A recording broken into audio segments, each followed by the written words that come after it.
Welcome back to the Silent Mother podcast. I'm Sam Richardson. Today we're diving into a conversation that so many parents will relate to: the emotional, financial, and everyday challenges of raising a child with chronic illness. My guest today is Jessica, a mother who has been navigating the complexities of her daughter's multiple health conditions. In this episode, Jessica opens up about the impact these diagnoses have had on her family, how it shaped their schedules, their finances, and even their emotional connection with their daughter. She shares the raw reality of what it's like to be a parent fighting for answers, advocating for care, and carrying the weight of it all while trying to keep a sense of normalcy. We also talk about the deep love and gratitude that comes with this journey, the moments of strength, the small victories, and the unshakable hope that keeps us moving forward.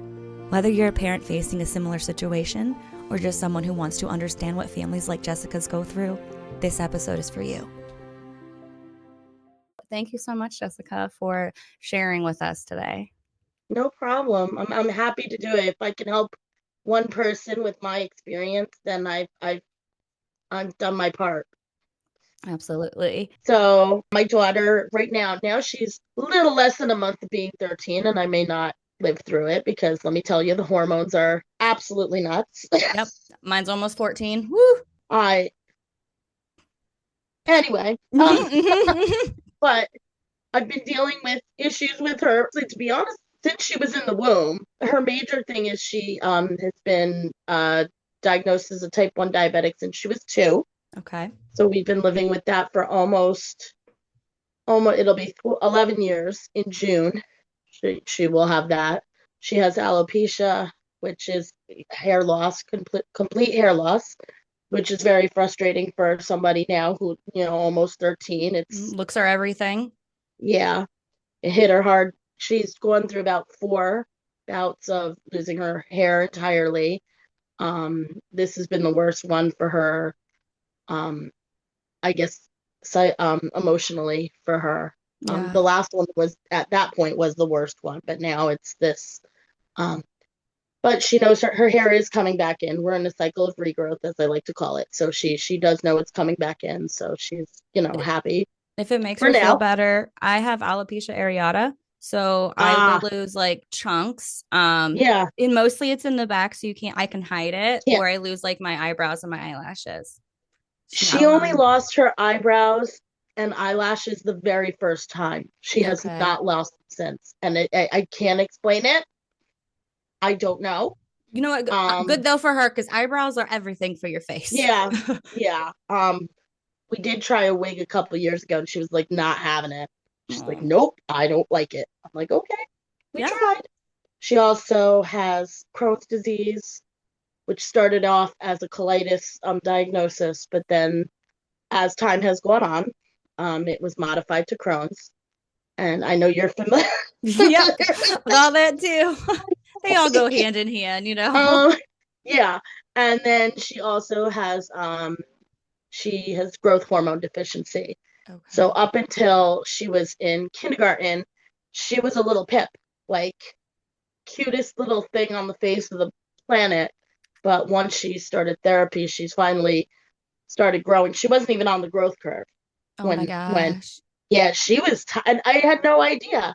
And it's sad because we were going to an endocrinologist. I'm in about 90 minutes, 2 hours away from New York City. Okay. So we were north of New York City. We were going to Albany for Albany Medical Center, which is supposed to be, wonderful for her endocrinology. And that's where we started with her diabetes. And they not once ever said anything about her growth. It was when we found an endocrinologist locally, who I happened to find by pure chance. It's kind of funny. I used to work in retail, and I knew of this endocrinologist. I had heard of her from a diabetic support group for parents.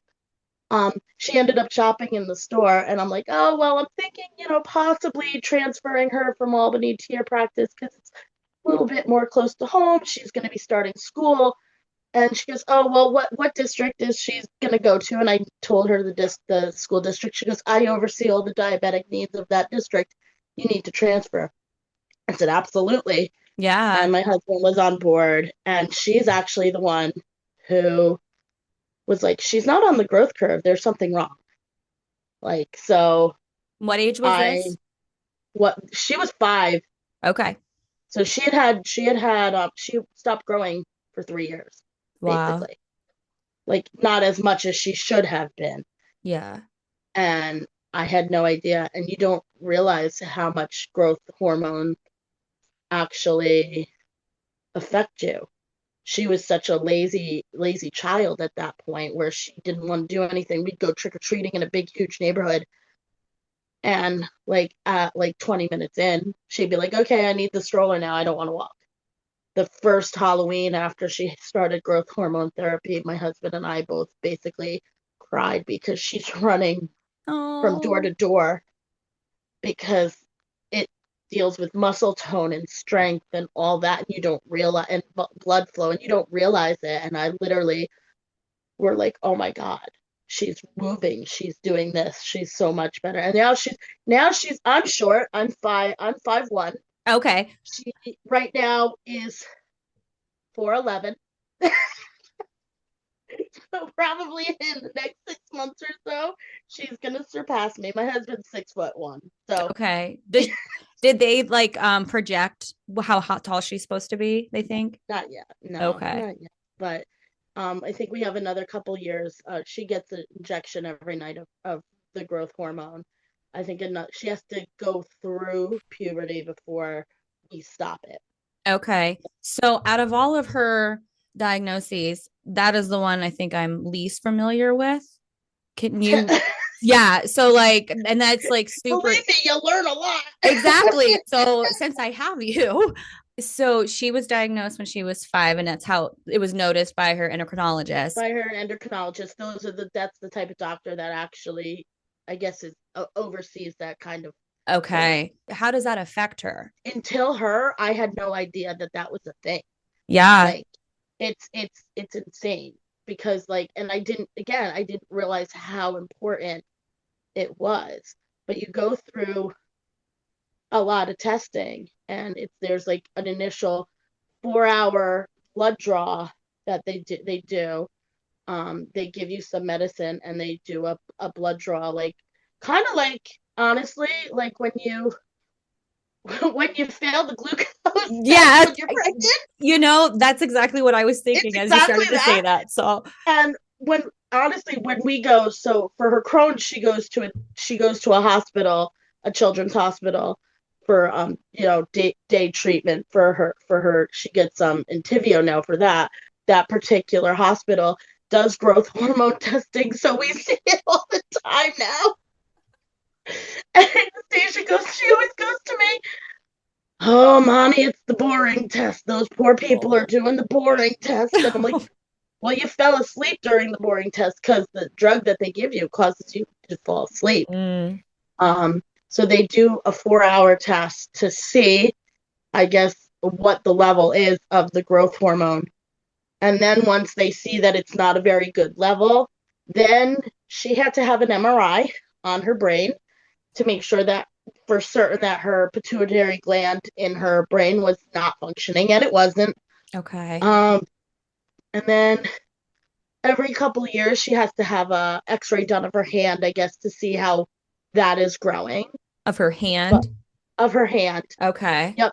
And every 3 months, the week before our endocrinologist visit, she has blood work done just to see how things are progressing and if they have to adjust the level of hormone that we give her nightly. She gets nortotropin once every night. So Okay. at nighttime, she gets an injection of that. And honestly, the dosing has not changed for her probably in the past 2 years. So I think she's on a steady scale where the doctor hasn't had to change it. Oh, poor baby gets poked a lot. Yeah, I know she does. She does, and there are days when I'm like, you had a pump site change. We put your new Dexcom in. We're just gonna skip the hormone for one day.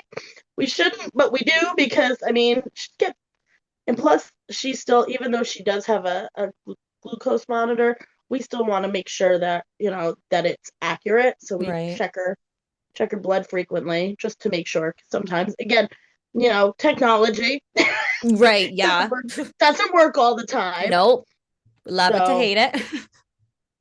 yeah, so that was, but I mean, ever since she started that therapy, she's been climbing on the growth curve. And like I said, Great. she's going to be taller than me in the next few months. Nice. Good. Good for her then. We love to I see know. that. You can reach the tall things on the shelf for me. So having that would have, like you said, like the prior trick or treat made her more tired or slow. Is Right, that more something to tired. look out for? And Things were too hard. Things were oh, too hard for her. And like I said, she was short. Like, I look at pictures of her, I'm like, my God, I didn't realize how tiny. For the longest time, she was the shortest out of all of her friends. All of them. Even friends that were younger than her for a little bit, she was tiny. And I, again, didn't realize. yeah, that's got to be so hard too. As like, I'm just thinking of my kids, and anytime they whine, and it's hard, and I'm tired. I'm like, come on, guys, get over it. But like, you don't realize that could actually be something. Yeah, She was diagnosed with diabetes at 2. at 2. So this is a traumatic story. Okay. Well, let's get So into that. yeah, so she was really sick. Um, she would cry. She felt like she had a fever, and so I took her to the ER, and they diagnosed her with an ear infection. Wasn't doing much better. A couple days later, so I actually took her to her doctor's office. They're like, "Oh, she has double ear infection." Okay. A couple days later, she's still not improving. I'm like, the kid is just standing here screaming at me, like refusing to walk, which at 2 she was walking. Um, so I take her back to her doctor's office. Her primary physician was on. So she looks at me, she goes, "I'm sorry. This is man, you're gonna have to put your big girl panties on. I don't know what's going on with her. She needs to go to the hospital. Mm. You need to take her to the ER. But yeah, order as many blood tests and whatever as you can, because I can't tell you. I don't know what's going on." They found out that she was actually in diabetic ketoacidosis, which is At bad. 2 years old. Yeah. At 2 years old, we I hate Friday the 13th because she was diagnosed on Friday the 13th. I hate it with a passion. And I always say that that's why. And I'm not joking. It was Friday the 13th. I will never forget it. It's the one thing that I let my mom have, because my mom was saying for 2 weeks prior, she's drinking too much. She's drinking too much. I think she has diabetes. And I'm like, no, mom, she's growing. She needs this. My mom doesn't know anything. Mhm. My mother was an OR nurse. She actually did. That's the one thing I said. I remember calling her on the phone and being like, "Mom, get it out of your system now. Just say I told you so." She goes, "I told you so." I said, "She has diabetes. I'm gonna hang up now, and I'm Oh. going to go back into the room with my husband and my daughter." Um, Unfortunately, she was so unstable. The local hospital did not feel comfortable treating her, so she was rushed up to, like I had said, she was at seeing an endocrinologist in Albany, and that's how we ended up in Albany for that. We were, let's see, she was admitted very early on Saturday morning, um, and we came home on a Tuesday afternoon, because they also had to teach us how to take care of her, Mm-hmm. because at the time we didn't have the best insurance either. Man, let me tell you, being a mom for a kid who has so many conditions, I hate dealing with insurance companies. I hate dealing with I, medical suppliers. I can't even imagine. I worked in I, medical I hate coding it. before staying home, and Hate it. That's the one. So she didn't even have an insulin pump. She did insulin injections for a year. Um, and the math kept changing for like every couple of weeks. It would how change because how it's growing. frustrating, or what was that like, having to inject your 2-year-old every day, Hard. and like for It's you hard, but you have to do it because you want them to live. If I exactly. don't, if I don't inject her, she crashes and doesn't live.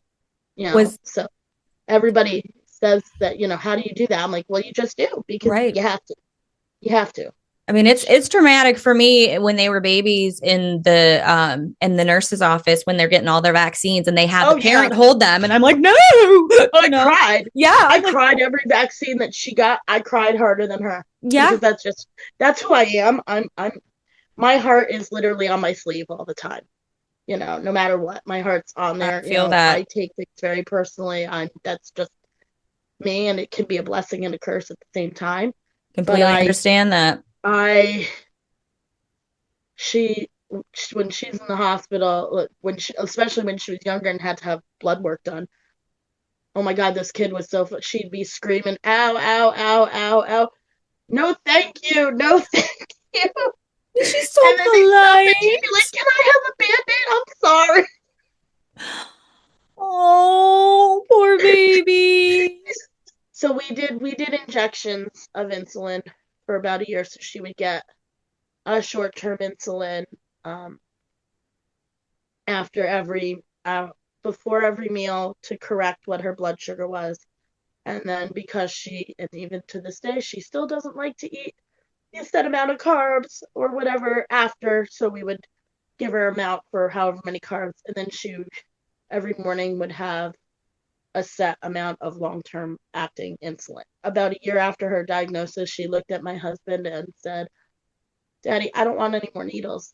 I want a pump.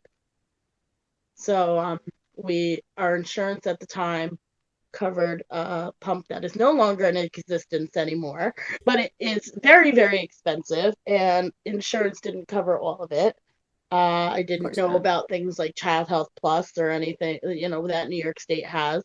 I didn't know about that. She was just on my husband's insurance, which covered her medical supply, her insulin, her testing supplies, um, even covered alcohol wipes, so we didn't have to pay for alcohol Nice. wipes, because at the time he worked for a company that partnered with the juvenile diabetes, JDRF. Yeah, So nice. they did a lot of fundraising for them, so they wanted to make sure that if our employees have to deal with this disease, they don't have to pay anything out of pocket for that stuff. Oh, But the that's medical equipment they can pay for. right. Yeah. It is This what it is is. free, but not really. Yeah, this is free, but you got to pay. So my grandparents, when I was younger, savings bonds that basically paid for my daughter's first insulin pump. All my Wow. savings bonds. It was very, and also I think one of my CD that my grandmother had started. My entire life Wow. savings went into her first pump, and I would remember taking a picture of it and went, "This is my life savings here. It's pink." It was a cute little pink pump. Now our insurance, she is on the Child Health Plus, so that when she upgraded her pump 4 years later, I did not have to pay out that money again. Nice. But what this more to show you what a mother does for her child. Yeah, Literally, here's my exactly. entire life savings to keep you Here's my life alive. savings, so that you don't have to have, anywhere from 10 injections a year. We have to change your pump site every couple of days. Nice. And, but like I said, she was the one who led on it and was like, I don't want this anymore. So, I mean, at 3, for her to decide that is Yeah. amazing. I mean, my husband later told me, he goes, I would kind of show her pictures of pumps and let her know, if you get this, we don't need to poke you so many times. So she kind of had it in her head. I didn't know about that. But like that's still so intelligent to like at 3 to understand and process and like, okay, I Yeah, can be poked less and hurt less if I just yeah. do this. So, How she had to grow up so fast. yeah, she did, and she in public does it with a smile. There are days when she comes home and goes, I hate having diabetes. But when she's out there in public with her friends or whatever, she is I cannot even express how happy she looks like she's the happiest little, she's not so little anymore. But but I mean, so but we always follow her lead when it comes to stuff, medical stuff. And you know, I I'm in awe of her. We always say she's our superhero. Forget about, she's just, and I keep telling her, you know what, if I could take it away, I would. I would take everything and take it on myself. I would take the hair loss. I would take the however many diseases. I would take, having to go to a hospital every 4 weeks so you can get so you don't have blowouts at school. but and I would, and it's what we do as moms. We want to take all that pain away from our children. Well, and And don't take that away from you being a superhero too, because no, I again, don't. it's hard to watch your child go through something that Yeah, you can't help. And you know, like when they do go through something sucky, it sucks having diabetes. Yeah, it does. I hate yep, it too. And just yep, don't sugarcoat it. But I really commend you guys for listening to her wants medically yeah.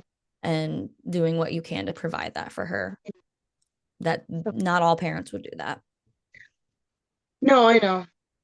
No, and I have a really good support system. I have my sister who was on board. That's her special Aunt Jem, Okay. who is just she's she sometimes gets through to her better than I ever do.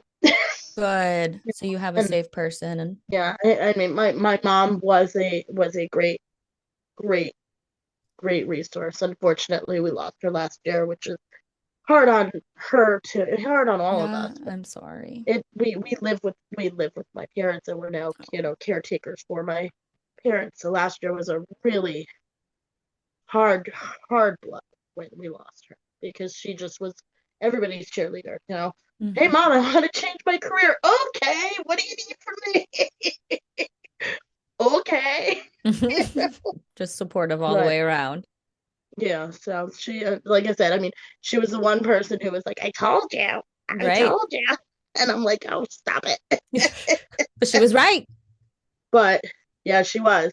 But that, Anastasia was her little ray of sunshine, especially, when she went during the last of her life. She, anytime anybody talked to her about her, she lit up like a ray of sun. No. And I that's think is just that your daughter's name? I think that might be the first time you my said her daughter's name. You name didn't is want Anastasia. Yeah, we Anastasia. call her Anna Banana. Okay, I'm not like that was actually what my mom was gonna name me.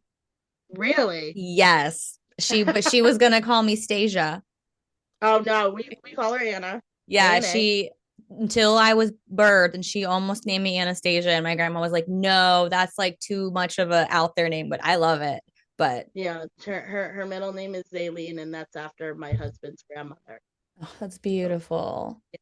Let's and see. when his side of the family found out that we named her, that was her middle name, they were like, "Oh my gosh, that's the best thing you could have done." Yeah. That's I such had a no say in that name, yeah. none. She I mean, was a boy, I would have had it. even with the name Anastasia, that's what like I think about with Evangeline.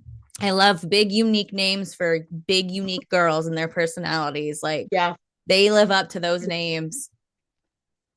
and let me tell you, she is a pip. She Mm. is a pip, and she is. Some days she's a pisser. Yeah. So tell me a little bit more now that she is entering teenagehood. Oh, I know. How is she coping with the hair loss and like just So the hair loss is rough. We had a little meltdown the night before picture day. hmm. Um, so I said, "Look, I've got a nice bucket hat. We can put the bucket hat on you. I don't know if I can wear that." I'm like, "I'm emailing the principal right now, and I'm gonna find out." Yeah. And I emailed the principal. The principal emailed me right back and said, "Absolutely, I'll let the aide know that she is allowed to wear the hat for the picture. No problems. Absolutely no problem." So she's got good supports at school. Good. She's had a shared TA since she started kindergarten. She Okay. had the same one from kindergarten to sixth grade. When she moved so we moved to junior high. Sixth grade is the last year in elementary school. Okay. So Now she she's in started junior seventh grade. high. Yeah, so she's in seventh grade now. So she has a new TA. She started with a new TA this year who is wonderful. We have, because I'm now a TA in the district too. I work in a different elementary school. We get to see each other at Oh, at training sessions, and she's like, nice. I love your girl. She's so great. She's doing this. I'm like, yeah, I'm shocked. I'm like, she never performed very well academically until this year. No. She's made academic high honors two Oh, quarters, good for and her. she's on her way to third. We've got another 2, 3 weeks left in the quarter, Good for and she's her. on her way to doing it for quarter three. And I'm like, who is this person? What have you done? She never did that well in elementary school ever. See, something's clicking for her. Yeah, finally. Uh, But no, I mean, she's got her group of friends that she's had since elementary school, but now that she is in self-contained classes because she also does have ADHD. She's got the same group of friends in those classes, which is good. She's very excited. They have a class trip in next month to Boston, which I am terrified about. It's one night, do you get to but go? I'm not allowed to go. No parents are allowed to go. But she is on the bus with a nurse, with one of the Okay. two school nurses. They're telling me it'll be fine. It's gonna be They're okay. too busy. They're too busy to have any downtime. So, She's gonna have and the time of her life. She's gonna forget you exist. yes, and we did get her own cell phone for Christmas. So just honestly, so mommy can track the CGM while she's away. I know. I've been trying. I'm like, we don't have cell phones for the kids yet, but I'm like, I want them to have them I just so didn't I know want where they to. are and I can get a I hold of didn't. them. I did not want to. I will be very honest. I did not want to, but Christmas came and we were like, it's the first Christmas without her Grammy. Hmm. And it makes us feel better far away without us. With the CGM, I can actually see, like, I'll be at my school. I'm like, oh, she's this. You know, Yeah. do I need to contact the nurse to see what's going Nice. on? But the nurses also have it on their iPad, Okay. so they can see.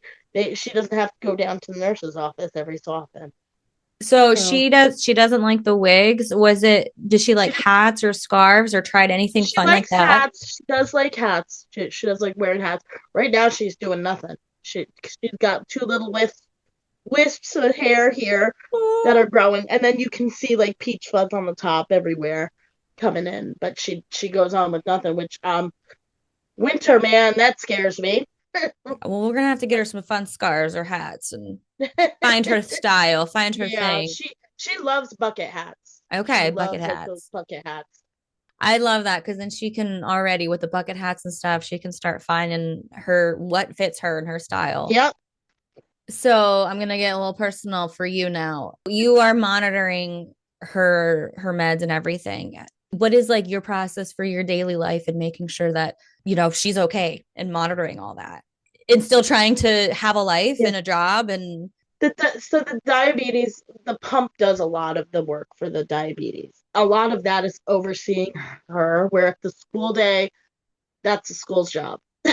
nice. Okay, so you have a little bit School's of job, relief there. that's the Okay. nurse's job. At home here, we have, like any child would, sometimes we like to sneak food, Yeah. and sometimes we don't put carbohydrates in our pump for how much food we sneak, and then we skyrocket, and we go, oh, did we do that? No. Well, Dr. B's gonna yell at us. And when she does have the continuous glucose monitor in, her pump actually integrates with it. So if it notices she's going a little high, kind of crazy, or we miscalculate how many carbs something is, it does correct. If she's dropping too low a little too quickly, it does shut off her what they call her basal rate, which is the little spurts of insulin that she gets on the hour. Okay. Um, so technology in that sense, I love it. Um, Doing it that way has caused her A1C to drop since we switched over to integrating her CGM with her pump Mm-hmm. on the regular. Nightly, we make sure we administer the growth hormone every night before bedtime. So that's either a me thing or my husband does And it. that's an injection too. That's an injection. It's an injectable pen. Oh, Like baby. we screw a needle on it and then boom, done. She has a daily steroid, a high metabolizing, fast metabolizing steroid that she does take. That's every morning before we go to school. She has some supplements. She does have to take an iron supplement, which is at dinner. We do that at dinner time. Vitamin D, we do that at dinner times. Every 4 weeks we take her to the hospital to have her Entyvio infusion, which is, it's a fun day. This year I did really good. I was really proud of myself with the exception of 4 appointments during the school year. We had them all on days off. Nice. So my husband or I did not have to take off from work. Can I ask how her starting, I guess, from when she was 2 and going through all of the trauma of finding out your whole life is being changed of what you thought. Yeah. How did your marriage survive that? Every time we faced a crisis, our marriage actually got stronger. We realized who was supportive of it, and the people who would constantly check in on us when things were happening were definitely high on our list. I'm like, okay, well, I'm not going to fight you to be a part of our lives anymore. If you want to, great, check in when you can, but I'm not putting a whole lot of effort in anymore. You really find out who your people are in a time of crisis. Unfortunately, a lot of that is his side of his family, which is very sad. They really don't have a relationship with her, which is very sad because she's a wonderful child. Mm-hmm. And that's their loss, but it didn't hit me as hard as it did on Mother's Day of last year. Because here I was trying to be the bigger person. I had just lost my mom March of last year, my first Mother's Day without my mom. I wished her happy Mother's Day and I heard nothing. And I said to my husband, he goes, "Does this surprise you any?" I said, "No, it doesn't, but it really hurts me because she should know it was my first Mother's Day without my mom. She couldn't even say, 'Oh, hope you're okay.'" I had people from my former job send me a card making sure I was okay on Mother's Day. I mean, you're the mother of her grandchild. She should say Happy Mother's Day anyway. Her only grandchild. Because my husband is an only child. And I was like, at that point, I'm like, I'll be cordial. She lives very far away. So it's easy to cut. It's not like she lives like 20 minutes or even an hour away. She lives very far away from us. Okay. She hasn't seen her since she was 1 in person. She's seen pictures of her. I think a while ago I said, a couple times I sent school pictures, but I don't put out the effort. And it saddens me because my family was always so close-knit growing up. My mom's family was like, my parents are both only children. So their aunts and uncles were my aunts and uncles. And, I always was family dinners and this and that. And it saddens me that she doesn't have that. I think what hurt me one time was, she goes, "How come Daddy's mommy doesn't talk to me?" I don't have the answer for that. Kids notice things. They really do. And honestly, that broke my husband's heart. Yeah. His own mom hasn't talked to him. Yeah. Yeah. And she's talking to me from the background. Oh, that's okay. She's like, "Can I do this?" Come here. This is my friend Sam. Hi. Anastasia. You know her name was going to be Anastasia until her mom named her something else. That's cool.